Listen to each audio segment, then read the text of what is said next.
Muy bien, ahora vamos a iniciar con la lección número 9.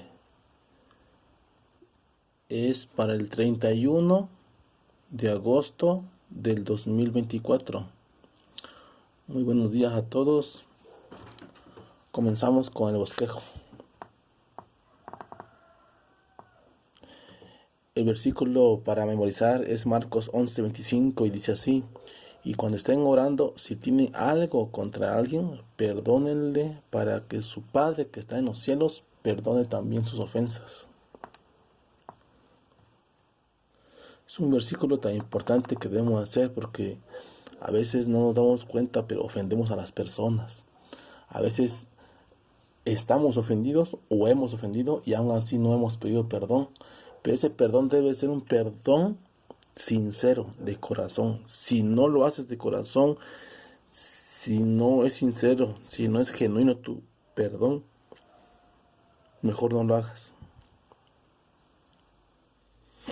Tras dejar que Bartimeo le reconociese públicamente como el Mesías, Jesús mismo comenzó a actuar abiertamente como tal. Sus primeras acciones, entrar en Jerusalén como rey y purificar el templo, provocaron una oleada de temor e indignación entre los dirigentes de la nación. Esto fue a causa de Bartimeo, que decía: David, hijo de David, Señor, ten misericordia de mí. Una vez que se hicieron recuperado el shock inicial, fariseos, saduceos, herodianos y escribas se confabularon para encontrar algo para aferrarse para llevar a Jesús a la cruz, para matarlo. Pero siempre Jesús tuvo una respuesta a todas sus trampas de estas personas. Él hizo también una entrada triunfal con un burrito. Marcos 11:9 dice: y los que iban delante y los que venían detrás daban voces diciendo: Hosana, bendito el que viene en el nombre del Señor. Jesús sabía que en Betfage había un pollino que podía usar, sabía qué contestar a sus dueños para que sus discípulos pudiesen llevárselo. Sabía que al imitar a Salomón en su coronación, cumplía la profecía mesiánica de Zacarías, que hablaba acerca de esta entrada triunfal, y es evidente que Jesús lo planificó. Quería que el pueblo lo reconociese como su rey. Y él, cuando entró a Jerusalén, se deslizó entre la multitud sin que nadie se diera cuenta, y entró con mucho silencio al templo. Y los soldados romanos no tuvieron que intervenir, no hubo ningún conato de rebelión. Los dirigentes judíos, llenos de temor, respiraron aliviados cuando Jesús dejó quedamente el templo para volver a Betania. Pero la chispa quedó encendida, porque ahora Israel debía decidir entre aceptar a Jesús o rechazarlo.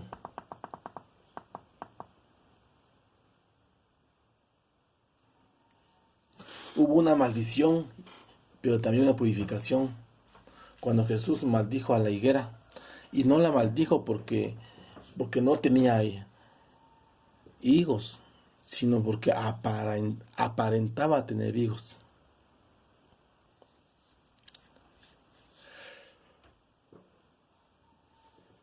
Y en la purificación, Jesús purifica el templo cuando entra y molesto tumba y tira todos los puestos, las mercancías, porque él había encontrado el templo de Dios como un mercado, y hacían sus tranzas, hacían sus ventas, cuando ahí se debía de adorar a Dios.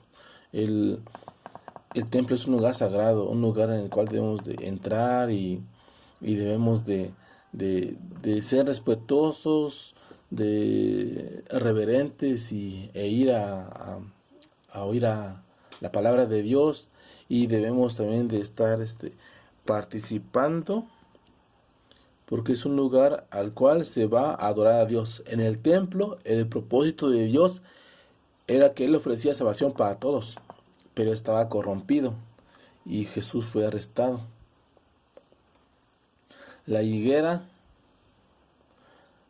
el templo fue restaurado por Jesús al quitar todo eso, ese mercado que estaba dentro.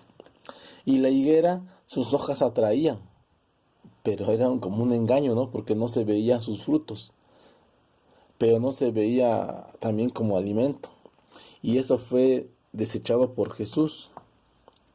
Jesús tenía tanta autoridad que él mismo lo dijo, porque se preguntaron los fariseos y saduceos y le dijeron, ¿con qué autoridad haces esas cosas? ¿Y quién te dio autoridad para hacer estas cosas? Nadie se atrevió a reprender a Jesús cuando expulsó a los mercaderes del atrio del templo. Sin embargo, al día siguiente decidieron desacreditarlo públicamente, preguntándole sobre su autoridad. Pero Jesús sabía qué preguntar. Ahora la pelota estaba en su tejado, ¿no? Porque si aceptaban o rechazaban la autoridad de Juan, debían hacer lo mismo con Jesús. Esa autoridad que él tenía, pues Dios se la dio, pues él mismo es Dios. Él es Dios Hijo. Y él era el mismo autor, digamos, o él tenía autoridad por el simple hecho de ser Dios.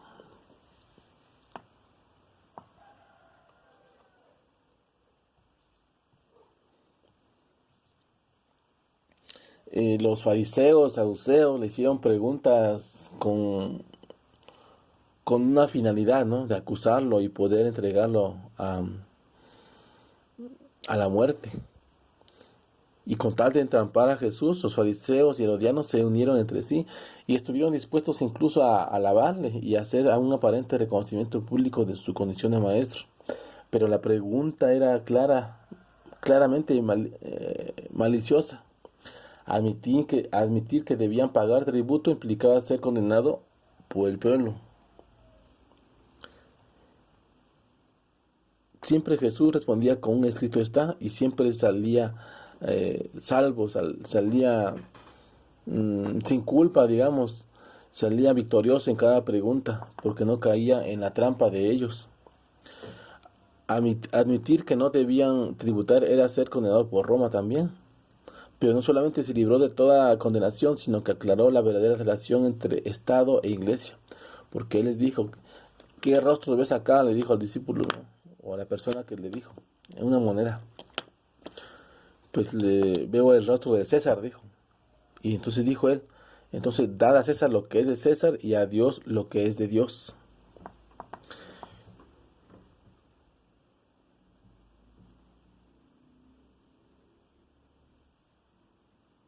Y otra respuesta que dio Jesús a otra pregunta que, que le hicieron los saduceos cuando quisieron tentarlo, ¿no? Mas él, percibiendo la hipocresía de ellos, les dijo, ¿por qué me tentáis? A los saduceos le dijo esto, porque usaron la parábola para ridiculizarlo. Jesús desveló los dos errores que cometían, ignorar las escrituras. Les había dicho que cómo es que cuando un hombre muere, su hermano toma el lugar de él y se casa con su esposa para que le dé descendencia a su hermano. Pero si este muere y hace lo mismo, y este muere y el otro hermano hace lo mismo, él dijo, y en el reino de los cielos, esta mujer de quién va a ser, esposa de quién va a ser de los seis.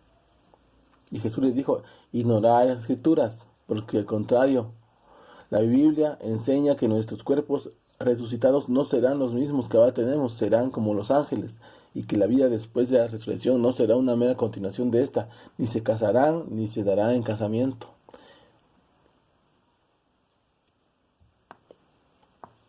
Así también nosotros debemos de responder con un escrito está, y no caer en las artimañas de las personas o del enemigo, ¿no?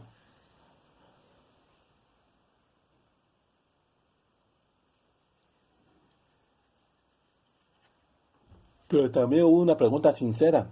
Acercándose uno de los escribas, que los había oído disputar y sabía que les había respondido bien, le preguntó, ¿cuál es el primer mandamiento de todos? Ahora es un escriba. Ya, perdón, ando todavía mal de la garganta, pero aquí sigo. Vamos a seguir. Ahora era el turno de un escriba, porque ya había pasado un fariseo, saduceo, un herodiano. Pero ahora, a diferencia de los demás, este ve en Jesús un verdadero maestro con el que merece la pena dialogar. Y esta fue una pregunta sincera, una pregunta sin mala intención, digamos. Jesús contesta su pregunta sobre el mandamiento más importante y añade un plus, un extra. Le agrega algo y le dice el segundo mandamiento en importancia. Entusiasmado con la conversación, el escriba resume la respuesta de Jesús y añade su propia conclusión: amar es más que todos los holocaustos y sacrificios. Jesús reconoce la sinceridad del hombre y le invita a dar el paso. Estás cerca, solo te falta que me aceptes como tu Salvador. Si seguían preguntándole, al final Jesús conseguiría convertir incluso a escribas y a fariseos, por si acaso dejaron de instigarlo. Pero esta es la lección que nos mandan en esta mañana, para que podamos estudiarla y aprender más de Jesús. Y siempre que nos hagan una pregunta, tratemos de entender el objetivo, que a veces te hace una pregunta con mala intención o te hace una pregunta indebida, ¿verdad? Pero siempre debemos de responder con un escrito está, porque hay un versículo que menciona, no recuerdo la cita bíblica, pero dice, estar preparados en todo momento para dar respuesta a toda, a aquel que demande razón de la esperanza, algo así, no recuerdo, creo que lo dijo Pablo, no recuerdo en cuál es la cita, pero te invito a que te quedes a estudiar y tomes la Biblia y le pidas a Dios que te dé sabiduría para que podamos, para que así tú, yo, podamos ser hombres o personas que podamos dar respuesta a todo aquel que nos ha